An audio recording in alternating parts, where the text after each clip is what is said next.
All right, so let's do number 58. A block of mass 2.2 kilograms. So let's write that down. 2.20 kilograms. It's accelerated across a rough surface by a light core passing over a small pulley, as shown in this figure.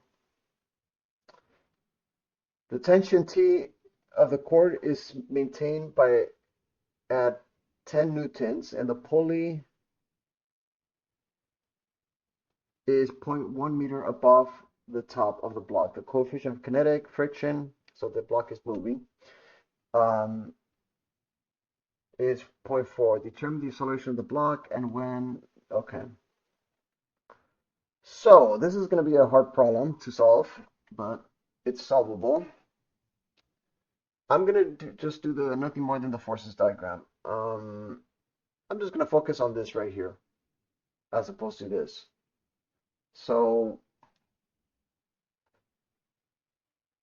let's visualize what's happening, or actually, what the heck's happening? A block is accelerated across a rough surface by a light cord passing over a small pulley. So I'm going to think of it as this object accelerating in this direction. Not the block, but this right here. Or maybe the block is accelerated across a rough surface by a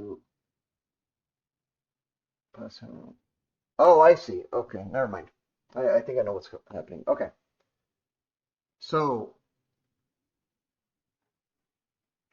let's draw this. Let's redraw this so we can kind of see what's happening. So here's the block. The block has a mass m. The block is being accelerated in this direction. Now, I say that direction because that is generally the component that's accelerating. So what's happening is you're applying a force, a tension force. Let's just call that T. In fact, this is all the force diagram we're going to need, along with the gravity, along with the normal force that keeps the block from moving. So this is going to be gravity, this is going to be the normal force, and this is going to be the coefficient of kinetic friction times the normal force. So this is going to be the normal force. So these are all the forces diagrams that you're ever going to need. So what's basically happening is this, folks. The component of this, whatever net force of this horizontal component is going to make the object accelerated. So I'm going to do, so let's draw, this.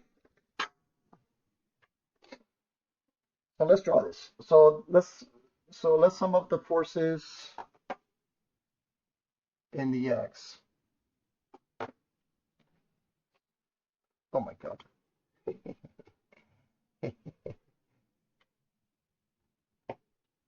we go. Okay. So the sum of the forces in the x, and I'm not even high right now, is going to be the tension, the component of the tension, depending on the angle. And what's kind of weird about it is that they don't give the angle. So that, in this case, I'm not going to worry about the angle. I'm just going to call it a different variable at this point. Or maybe I'll just call it the angle. Wait, what is it asking? Determine the acceleration of the block. Describe the general behavior of the acceleration of the block. I say, in order to find the maximum value of the acceleration, find the value x for the acceleration is 0. All right. The tension T is maintained at 10 newtons, so they do give the tension value, and that's going to be 10 newtons. They give the coefficient of kinetic friction, which is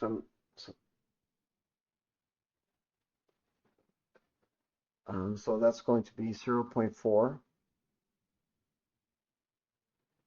meters. This is right. I'm not going to worry about the significant figure, so I'm just going to write it as that.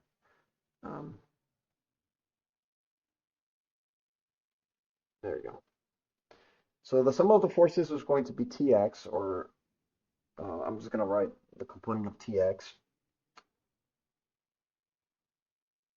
going to write that down.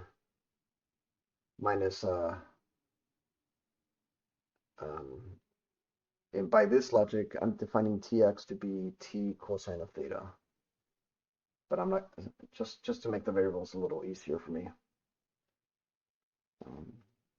But we can always replace the angle. So this could be sine and cosine if you define the angle to be the other way around. But we're not going to worry about that.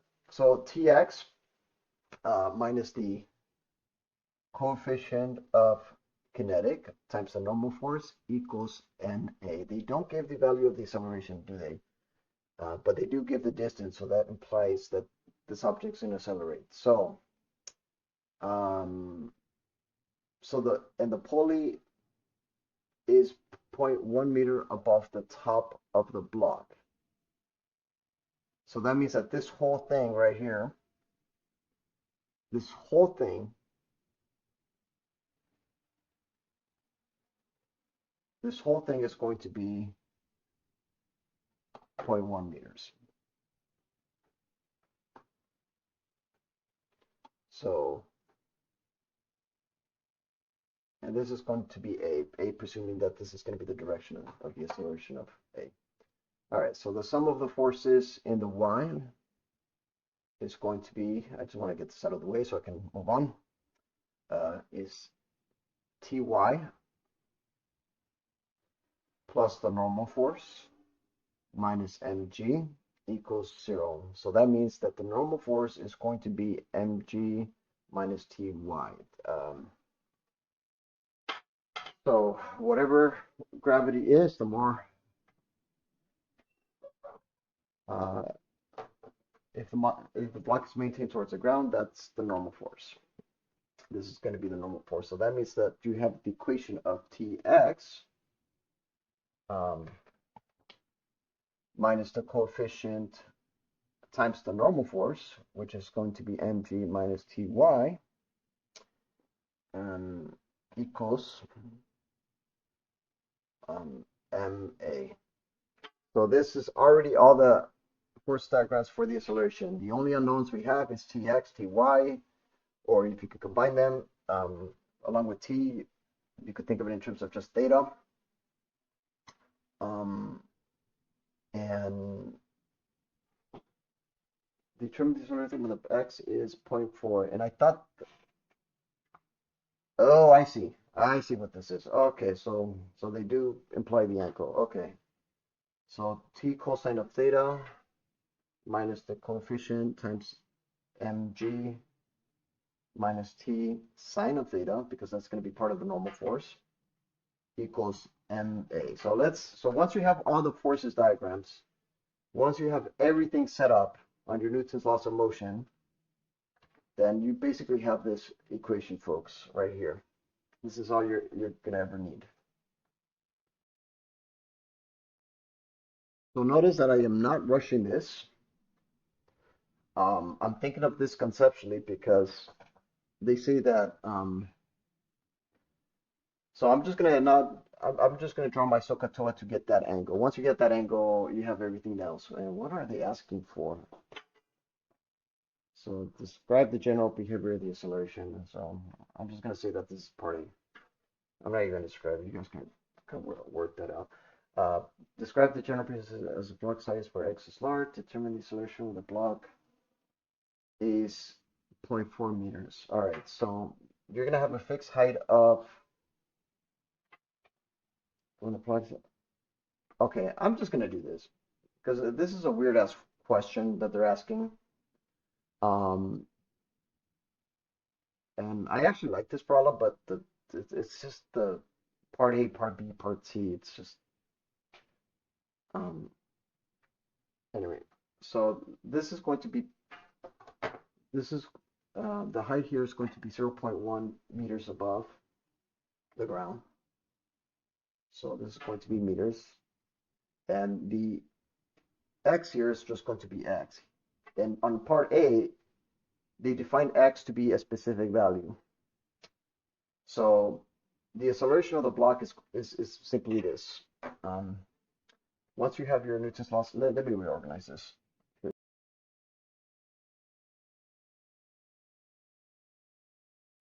Let's do party. So the acceleration of the block is simply going to be that equation. So the acceleration here is going to be t cosine of theta minus the coefficient times mg minus t sine of theta. I'm going to store everything in my TI-84 calculator divided by the mass. What's very strange about this problem is that x is a specific value, so therefore the angle is kind of varies here. The angle varies from 0 to pi over 2. So if the angle is 0, that means that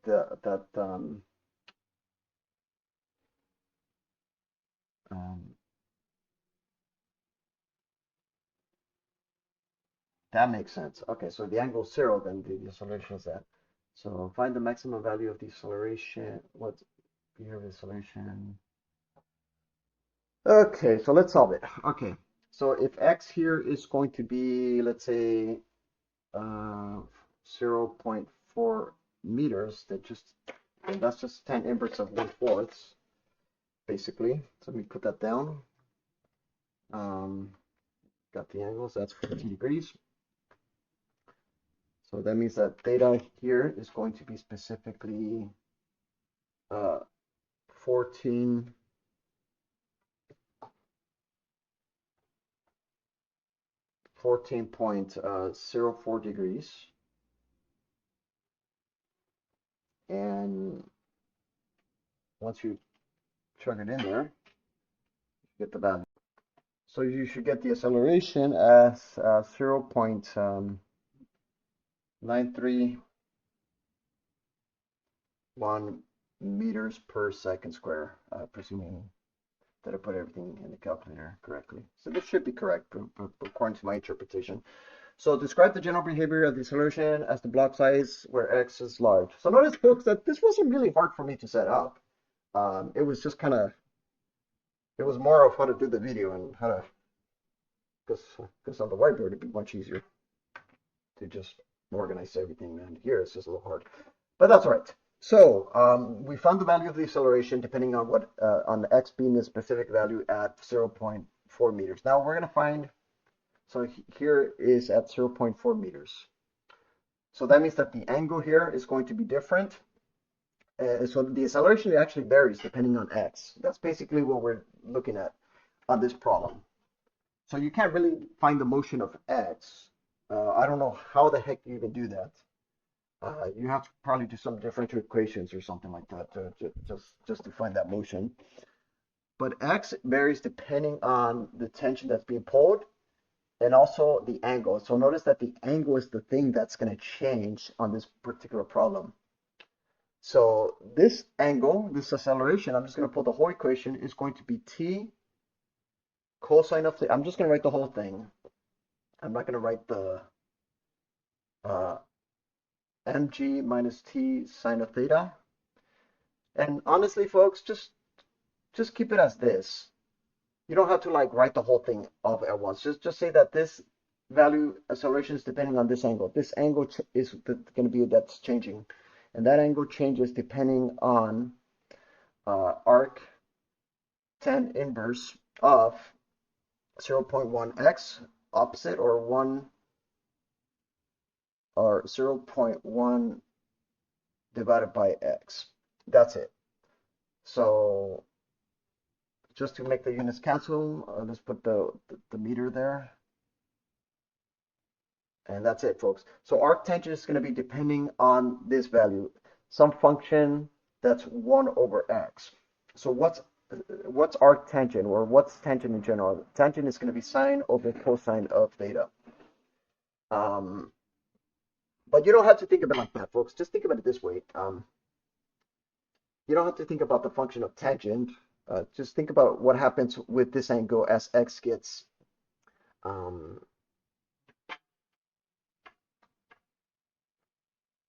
I can't say bigger or smaller, but if x gets smaller in this case, the angle here, because that's generally what's going on, x will have to get smaller if it's moving in the opposite direction, not bigger. So if x gets smaller,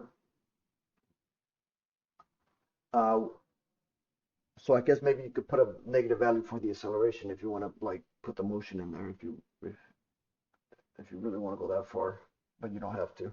So as x gets smaller, as x is going in this direction, this angle gets bigger up to 90 degrees.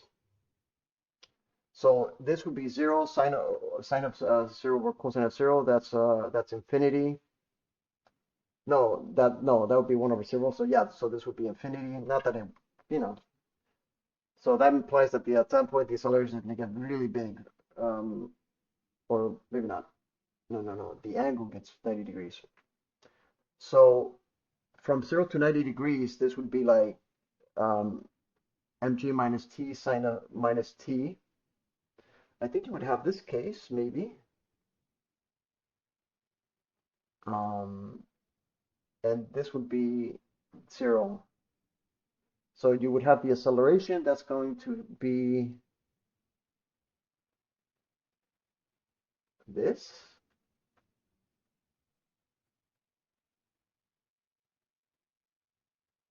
What the fuck? Is that true? Oh, no. Wait.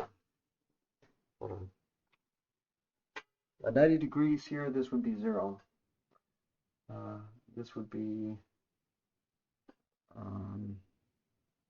probably I'm getting a negative value. Minus t over the mass. Okay.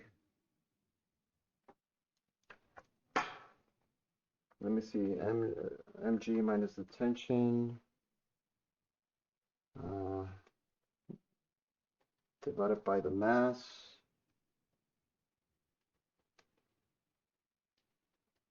Divided by m. I'm getting a negative. Wow, okay. I believe I did set it up correctly. It's just maybe it was meant to be hard or red. Find the maximum value of the acceleration in the position for which it occurs. Oh boy. Let's graph this.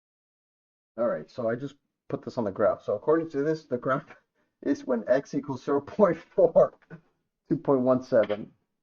So the maximum value of the acceleration occurs when x equals 0.4 meters. What the fuck?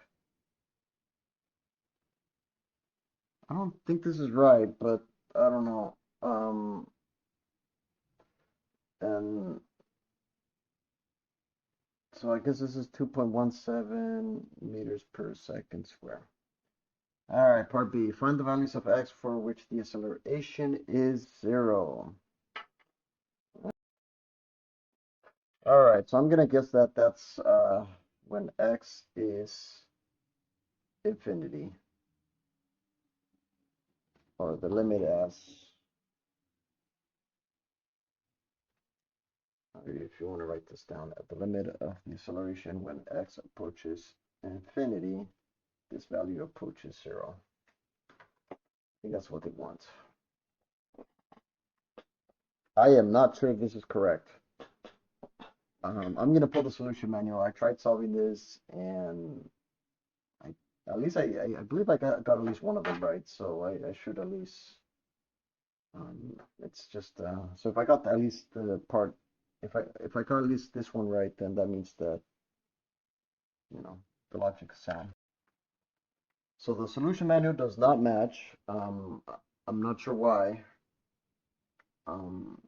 It is a little hard to think about it on this video. I didn't really went over this before I pressed the record button, but what I'm gonna do is I'm gonna come back to this problem, folks, and I'm gonna go over this. So I'm gonna redo this video. Anyways, folks, I hope you enjoy.